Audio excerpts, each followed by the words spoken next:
Listo. Vamos por las partes de un computador. Una computadora es un dispositivo informático que es capaz de recibir, almacenar y procesar información de una forma útil. Una computadora está programada para realizar operaciones lógicas o aritméticas de forma automática. Una computadora está formada físicamente por numerosos circuitos integrados y varios componentes de apoyo, extensión y accesorios, en conjunto que pueden ejecutar tareas diversas con suma rapidez y bajo el control de un programa de software, ¿no es cierto? Una computadora básicamente sirve para procesar información, la cual la es utilizando, como dice el concepto, operaciones lógicas y aritméticas controladas por un software de computación, ¿sí? Cada uno de estos procesos se realizan los bloques funcionales, los periféricos de entrada. Alguien que me diga, por ejemplo, ¿qué es un periférico de entrada? Alguien que sepa, o ha oído alguna vez de un periférico de entrada. El teclado, Inge. Correcto, correcto, correcto, Iván. El teclado, el mouse, son periféricos de entrada porque nosotros estamos metiendo información a la computadora utilizando esos componentes, ¿no es cierto? Esos periféricos de entrada pertenecen a los bloques funcionales de las computadoras, ¿no es cierto? También tenemos que son memorias, la unidad central del proceso, periféricos de salida, los bloques de comunicación de forma electrónica entre sí, a través de caminos formados por un conjunto de cables, líneas conductoras, que se construyen y se les conocen como bus de datos.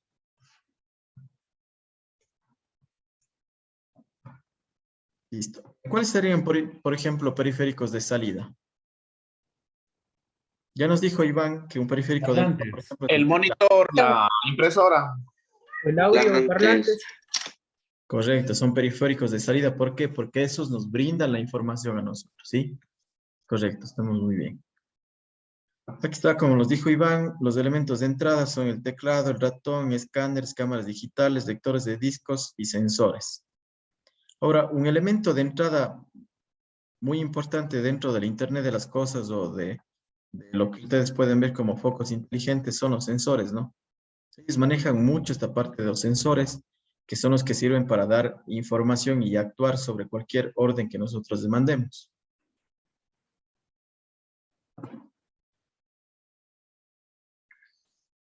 También tenemos elementos de salida de datos, como acabaron de decir, que son los monitores, bocinas, impresoras. Y tenemos algo muy importante dentro de la computadora, que es el CPU, que es la unidad central de proceso. ¿Alguien que me pueda decir qué hace la unidad central de proceso en una computadora?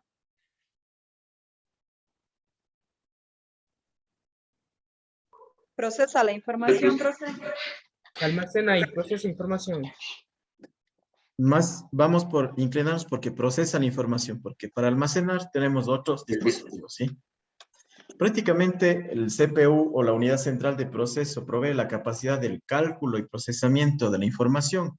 Prácticamente este chip de aquí, que es el CPU, es el cerebro de la computadora, ¿no es cierto? Entonces nosotros en la actualidad tenemos ya varias CPUs que, por ejemplo, no sé si es que cuando ustedes han ido a comprar una computadora les dicen, por ejemplo, esta computadora es i3, es Core i5, es Core i7, Core i9 que hay en la actualidad.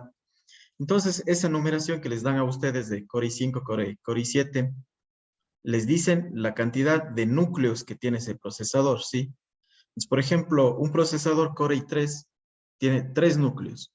Un procesador Core i7 tiene 7 núcleos. Por ende, ¿cuál de los dos va a procesar más rápido la información? ¿El Core i3 o el Core i7? El 7. El Core i7. Core i7. Correcto, porque tiene 7 núcleos para procesar información. Ahora, dentro de los componentes que forman parte del CPU, que es un chip, que es la memoria de la computadora, es la placa madre y el disipador de calor, ¿no es cierto? Y el microprocesador. El CPU va conectado a la placa madre y este a su vez encima del chip se le pone el disipador de calor para que al momento que la computadora esté trabajando en procesos largos, produce calor, ¿no es cierto? Entonces el disipador de calor lo que hace es que no se caliente y no vaya tal vez a desoldarse los pines o a quemarse el CPU, ¿sí? Entonces estos componentes son importantes dentro de la unidad central de procesos.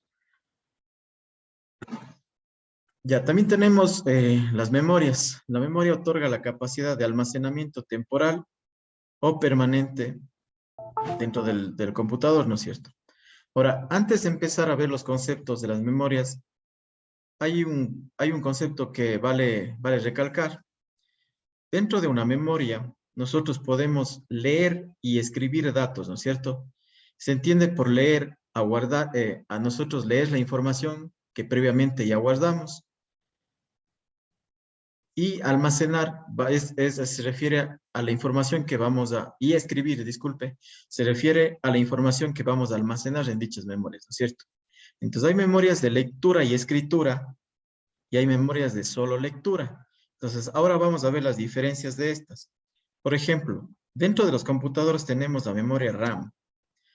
Sus siglas en inglés son Random Access Memory, que significa literalmente memoria de acceso aleatorio. ¿Alguien sabe tal vez a qué hace referencia esto de memoria de acceso aleatorio?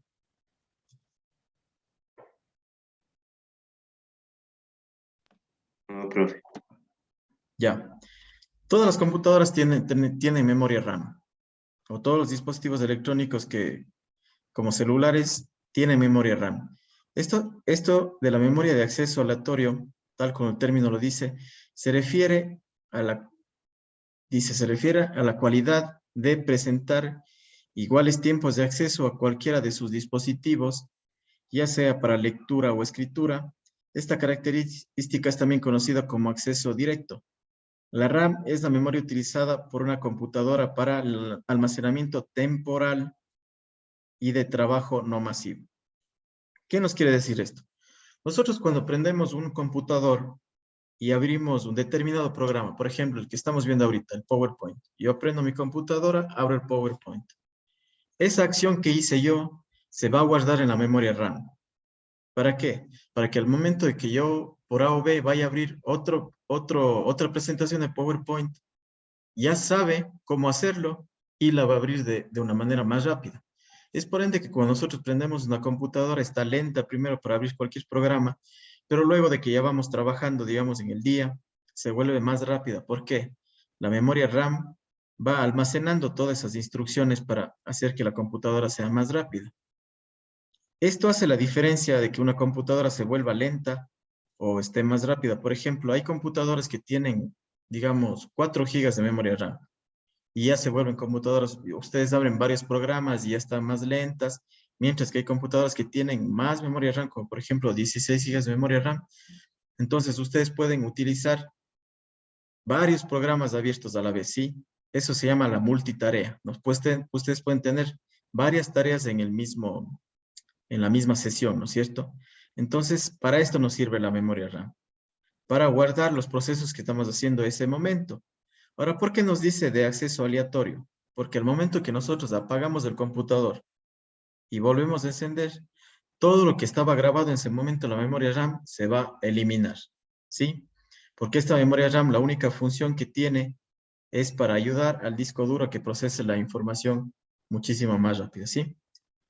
Tal vez alguna duda con la memoria RAM.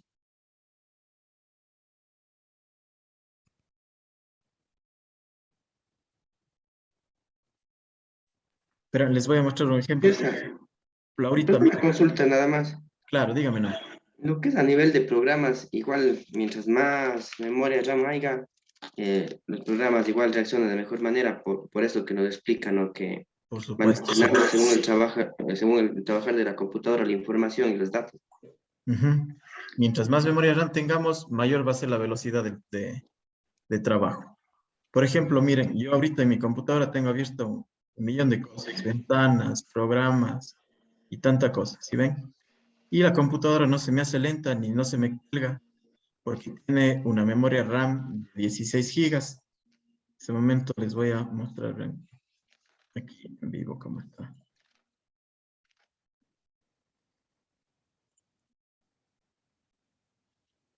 Ya, aquí me dice, sí. Este computador tiene 16 gigas de memoria RAM y 15 gigas usables. ¿Qué me quiere decir eso? Que, por ejemplo, para que el Windows, que es lo que estoy utilizando ahorita en mi computadora, que es un sistema operativo, para que el Windows funcione, va a ocupar la cantidad que me está restando aquí. ¿Sí ven? Si mi memoria en realidad es de 16 gigas, pero aquí me dice 15.4 utilizables, lo que está restante, eso está utilizando el sistema operativo para arrancar, ¿sí? Eso es lo que me quiere decir de 16 y 15.4 usables. Entonces, si es que un computador tiene más memoria RAM, nos quiere decir que vamos a poder hacer varios procesos a la vez y la computadora no se va a hacer lenta. Ahora, vamos a ver el otro tipo de memoria, que es la memoria ROM. La memoria ROM es el Read Only Memory, que es una memoria de solo lectura. ¿Recuerdan lo que les dije que significaba solo lectura? Alguien que me diga.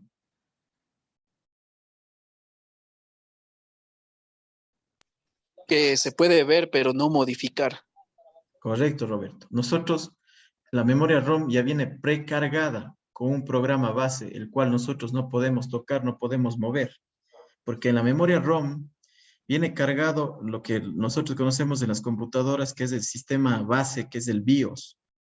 Cuando ustedes tienen una computadora nueva, que no viene con ningún sistema operativo, ya sea Windows, ya sea iOS, que es de Mac, o ya sea Linux, siempre viene precargado ya con un sistema base que se llama el BIOS. Y el BIOS viene grabado en la memoria ROM. Todas las computadoras tienen esta memoria ROM, ¿sí? Ahora, por ejemplo, si hablamos de un dispositivo como una impresora, también tiene una memoria ROM en donde está guardado el sistema base de la impresora para que funcione. A ese sistema base se le conoce como un firmware, ¿sí? Igual los pequeños dispositivos que nos dan información, ya sea dentro de las casas domóticas como los focos y cosas así, también tienen una memoria ROM en la cual está almacenado un sistema base que va a hacer que se conecte con el resto de dispositivos, ¿sí? Entonces, entendido lo que es la memoria ROM, solamente podemos leer lo que está ahí y no podemos tocar esa información. Mientras que la memoria RAM, sí es una memoria de lectura y escritura, porque cuando encendemos el computador, va guardando las instrucciones que estamos haciendo en ese momento, pero al apagarla, se va a borrar de nuevo, ¿sí? Esa es la diferencia entre la memoria RAM y la memoria ROM. Ahora vamos a ver un pequeño video que nos explica ya de manera resumida lo que estábamos viendo ahorita. Para cada vez que yo voy a reproducir un video, porque estos son de YouTube, tengo que pausar la grabación porque el momento de que yo subo la clase a YouTube nuevamente, me va a caer el copyright, ¿sí? Entonces voy a pausar un momentito la grabación.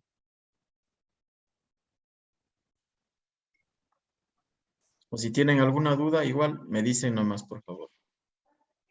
No, profe, ya con este video se aclara un poco más unas dudas que tenía. Correcto, muy bien. Vamos a continuar entonces. Ya. Ahora también dentro de las memorias tenemos lo que es la unidad del disco duro, ¿no es cierto?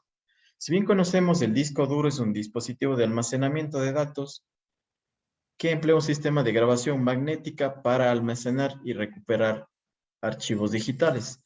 Nosotros dentro de nuestras computadoras tenemos los discos duros en donde se guarda la información, ya sea de documentos o archivos digitales que tenemos dentro de la misma, y también es en donde se instalan los programas que usamos diariamente, como por ejemplo el Office o digamos el Adobe Illustrator, no sé, cualquier otro tipo de programas que usen, se van a guardar e instalar en el disco duro, ¿cierto?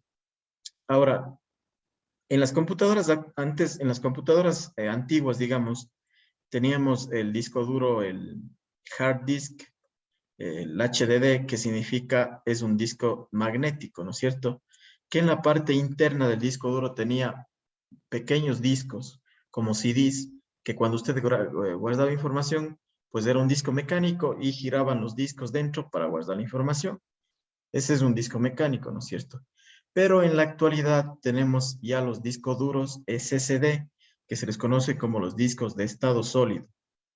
Estos discos duros ya no tienen esta parte mecánica como discos, como CDs adentro, de una caja, sino solamente es como un pendrive, como una memoria, que tiene un chip adentro en donde almacena la información.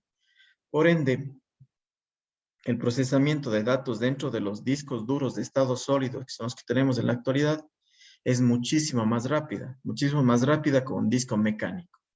Por eso que algunas computadoras antiguas, unas computadoras ya que sean de años atrás, le quitan el disco duro magnético, que tiene lo que es el mecánico que les digo ahorita, y les ponen un disco duro de estado sólido.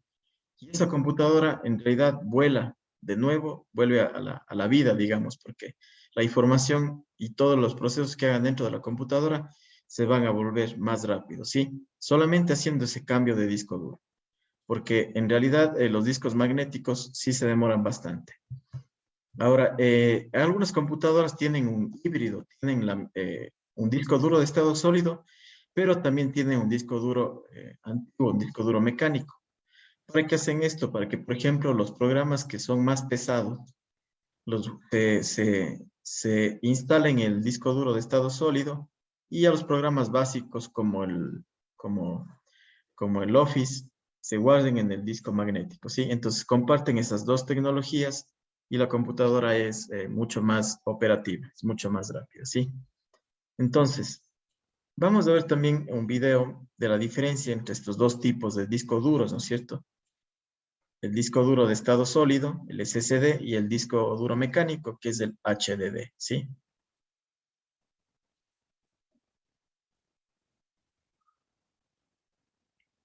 Listo, entonces, ¿sí entendieron la diferencia de estos dos tipos de discos duros, ¿no es cierto? ¿Alguien que tenga alguna duda, tal vez? Profe, Pues, una consulta. Claro, dígame.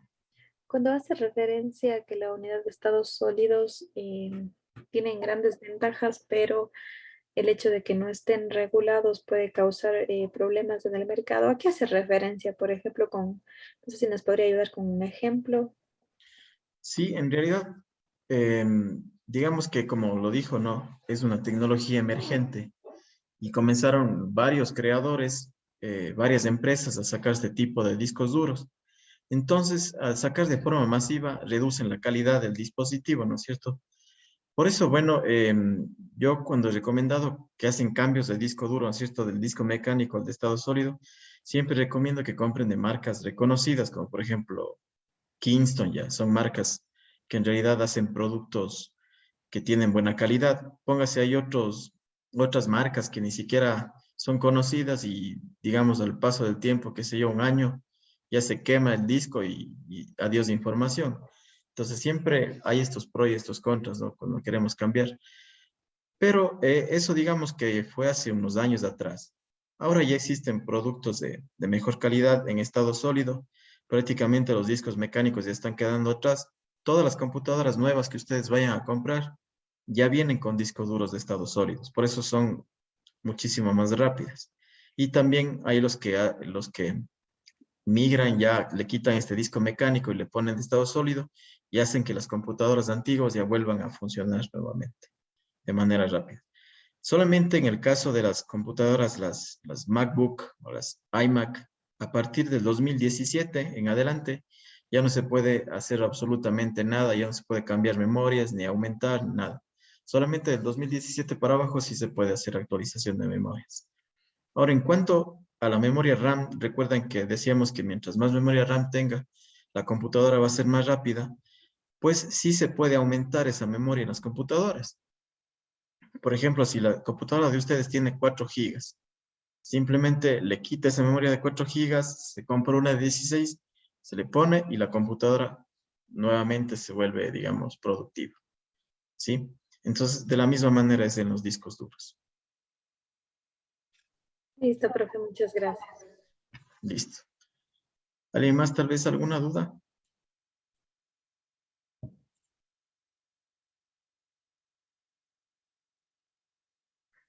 Ustedes hicieran el cambio de un disco duro de estado sólido, de un disco mecánico a uno de estado sólido. Sí, profe. claro, profe. De que Profe, cambiar en la computadora. lógicamente, hasta para el tema de movilidad. Por supuesto, porque recuerdan que en años atrás las computadoras solo tenían el disco mecánico y por A o B yo llevaba mi portátil al otro lado y le movía bruscamente, pues ya se iba dañando el disco, porque se iba rayando por dentro, como es mecánico y está girando siempre, entonces dañaba la información. Entonces iba dañando la información y al final dejaba de funcionar. Entonces un disco de estado sólido no va a tener ningún problema de eso, usted le puede sacudir a la computadora como sea y no va a pasar nada. ¿Sí? Entonces, lista clara la diferencia entre estos dos tipos de dispositivos, ¿no? Sí, profe. Sí, profe. Sí, profe. Listo. Vamos a continuar entonces. Vamos a ver lo que es la historia del Internet, cómo empezó la red de redes, como la conocemos, ¿no? Cómo empezó el Internet, cómo fue su historia, desde dónde nació el Internet. Entonces, bueno, la historia del Internet o la red de redes es una red mundial de computadores que se encuentran interconectados entre sí y distribuidos por todo el mundo. Mediante esta red podemos encontrar toda clase de información y servicios, ¿no es cierto? Ahora, ¿cómo inició esto del Internet? El Internet inició en 1950. La primera pieza de un equipo de red fue instalada en la Universidad de California, Los Ángeles, donde el primer mensaje fue enviado. La primera transmisión fue hecha con un equipo de red configurado por el Instituto de Investigación de Stanford. Con esto, el primer sistema de red nació. Entonces, creo que entre estas dos universidades hubo la primera comunicación, digamos, desde lugares distantes, desde la Universidad de California hasta la Universidad de Stanford, utilizando una red, ¿no es cierto? Entonces, eso fue el inicio del Internet, ¿no es cierto? Ahora, ¿cómo ellos sabían, dentro del grupo de investigación, cómo sabían qué es una red o cómo podemos hacer la interconexión? Gracias al señor de acá, que este fue un matemático, digamos, que fue el primer precursor, el que tuvo la idea de una conectividad entre dispositivos, ¿no es cierto? En agosto de 1962, J.C.R. Lickler escribió una serie de notas enfatizando la necesidad de una red de computadores global y él prácticamente fue el padre del Internet. Entonces, lo que hicieron estos centros de investigación de estas universidades norteamericanas fue prácticamente seguir con la investigación de él. Entonces, este otro investigador hizo lo que son la red de conmutación de paquetes que comenzaron a desarrollarse en 1960. La idea es acreditada a Leonard Claybrook, que es el señor de acá, que publicó el paper acerca del Internet, que es como lo conocemos actualmente, ¿no es cierto? Entonces, prácticamente fueron patentes de investigaciones anteriores que se han ido desarrollando dentro de los centros de investigación universitarios hasta llegar al Internet como conocemos ahora, ¿no es cierto? Ahora, la primera red oficial ya de Internet que se conoce fue el ARPANET. ARPANET no fue simplemente, fue una red que se creó para comunicaciones militares.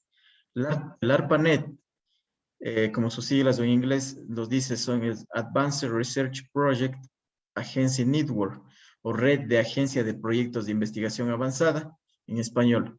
Era una red de computadoras construida en 1969 como un medio resistente para enviar datos militares y conectar principales grupos de investigaciones a través de los Estados Unidos, ¿no es cierto? Entonces, en 1968 se crea esta red, que era para comunicaciones militares, que se le denominó el ARPANET. Y en 1970 se incorporan 5 nodos más. ¿A qué hacemos referencia como nodos? Los nodos, como les muestro aquí en este grafiquito, digamos que esta fue la Universidad de California y esta fue la Universidad de Stanford. Entre ellos hacían experimentos y tuvieron la primera conectividad de Internet entre estas dos universidades. Luego se unieron el resto de nodos que dice aquí, que es la UCLA, Stanford, Santa Bárbara, BBN.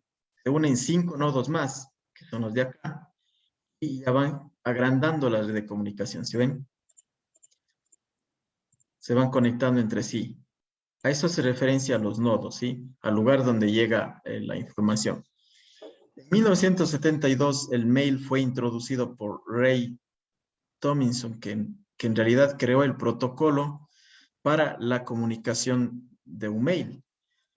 Entonces, lo primero que hizo este experimento en 1972 fue enviar un mensaje mediante la red en el cual decía la palabra login, pero solamente en el primer experimento llegó solamente la palabra LO y la palabra, el resto que sigue de login se quedó porque perdió la conexión. Entonces, fueron los primeros experimentos dentro de una comunicación en la red, ¿no es cierto?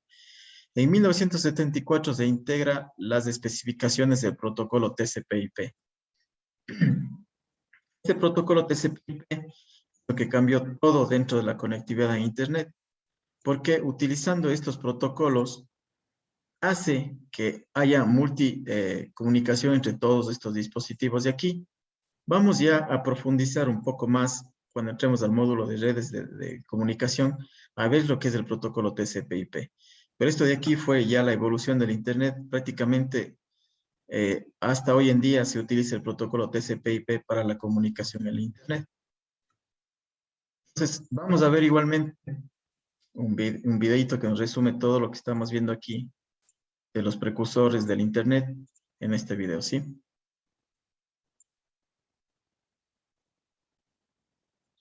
Listo. Sí quedó entendido esto de cómo inició el Internet, ¿no es cierto? Inició básicamente desde un proyecto de investigación entre las universidades, pero ya basadas en estudios hechos por científicos que fueron los visionarios de una conectividad de redes, ¿no es cierto? Una curiosidad. Claro. Decía que al inicio el Internet, para que se mantenga, trabajaban a través de las líneas del teléfono. Ujú. ¿Qué utilizaron para que se cambie eso? Porque sin mal no recuerdo, hace mucho pasaba eso, que tenían que no usar el teléfono para que funcione el Y Internet, etcétera. ¿Qué fue lo que cambió para que ahora tengamos el Internet que tenemos? de hecho, todavía lo tenemos así. Tenemos todavía la conectividad por conmutación de datos, básicamente los que tenemos de Internet de etapa. Si bien es cierto, Etapa tiene distribuida su red de conmutación de datos, porque ellos antes eran los proveedores de teléfonos, no sé si recuerdan, de las líneas telefónicas. Entonces ellos evolucionaron y ahora entregan Internet utilizando esa misma tecnología. Esa tecnología se le conoce como el DSL. Nosotros tenemos los módems en la casa, se conecta a la línea telefónica y se utiliza el DSL para la comunicación con el Internet. Ahora, ¿cuál es la diferencia? ¿Por qué el Internet ahora es más rápido? Porque también ya vienen tecnologías nuevas como es la conectividad por fibra óptica. La conectividad por fibra óptica es un cable que en la parte interior del cable tienen fibras de vidrio y entonces la información viaja mediante haces de luz, en la cual la información es muchísimo más rápida que la corriente. Esto de la conmutación es prácticamente corriente que se manda por esos cables, mientras que la fibra óptica ya son haces de luz y por eso es que la velocidad del Internet en fibra óptica es mucho más rápida que la velocidad de Internet con los conmutadores de teléfonos.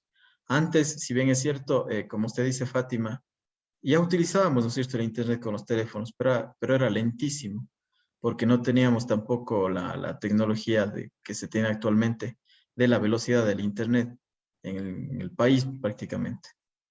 Es la única diferencia, el ancho de banda que digo.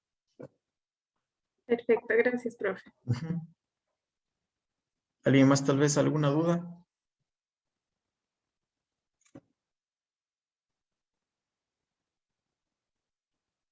Isabel, tal vez algo que nos pueda aportar, que usted que trabaja en esta área de la tecnología. O sea, profe, realmente yo lo que le veo está muy claro, o sea, para un concepto básico del por cómo nace el Internet.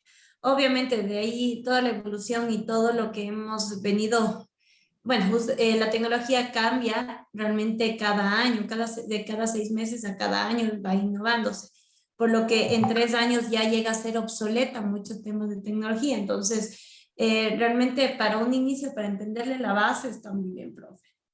Listo, Isabel, muchas gracias. Listo, vamos a continuar entonces. Bueno, ya vimos esto del ARPANET, ya que fue la red en 1982. Ya, listo, entonces.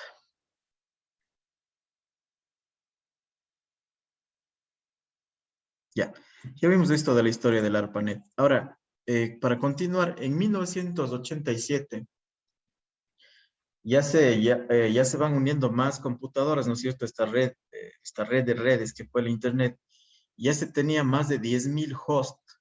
Host hace referencia a un consumidor, digamos, a un cliente, a una computadora. A eso se referencia un host. Entonces, digamos, ya se tenía la conexión con 10.000 computadoras en la red. Entonces, esta persona que es Paul McCartney crea un protocolo llamado Domain Name System, que lo que hace es cambiar las direcciones IP que se tienen, por ejemplo, bueno, una dirección IP es una dirección única que está en un servidor, que a su vez nos da un servicio de tecnología, ¿no es cierto? Entonces el Domain Name Server lo que hace es darnos un nombre en vez de esa dirección IP. Por ejemplo, nosotros cuando queremos buscar Facebook, por ejemplo, ponemos facebook.com. Eso es un nombre de dominio. Mientras que atrás de la palabra facebook.com existe una dirección IP que está apuntando a un servidor que nos va a otorgar ese servicio. ¿Sí? Eso hace referencia el protocolo Domain Name Server. En 1990 se introduce lo que es el World Wide Web, lo que conocemos ahora como el www, que son que todos los sitios web o las páginas que están en el Internet empiezan con el www, ¿sí? Entonces esto fue introducido en 1990 con el desarrollo del código HTML, que es un lenguaje de maquetador en la cual nosotros podemos ver la información de las páginas web, ¿no es cierto? Entonces, nosotros, ¿cómo vemos esa información de una página web que buscamos en Internet? Esta es la estructura básica.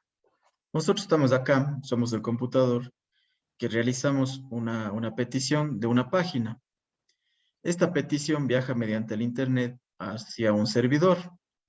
Este servidor lo que hace es darnos una respuesta del servicio que estamos solicitándole mediante una página HTML.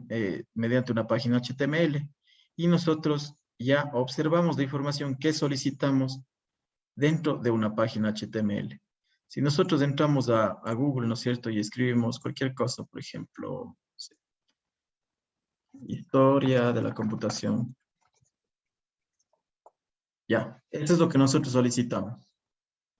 Entonces, la petición que mandamos se fue ahorita a un servidor y ese a su vez nos da varios tipos de respuestas que nosotros vamos a interpretar viendo esta página. Esta página a su vez está programada con códigos HTML, ¿sí?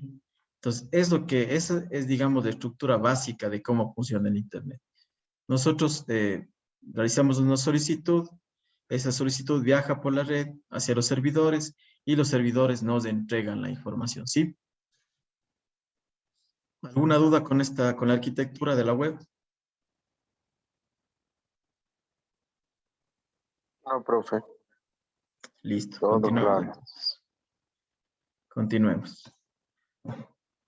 Ya, vamos a ver igualmente, de manera resumida, un Draw My Life, que es, digamos, la manera entretenida de ver la información, de cómo es que funciona la arquitectura del Internet, ¿no? Cómo es que nosotros hacemos la solicitud, cómo esta viaja en la red y cómo nos entrega lo que nosotros solicitamos, ¿sí?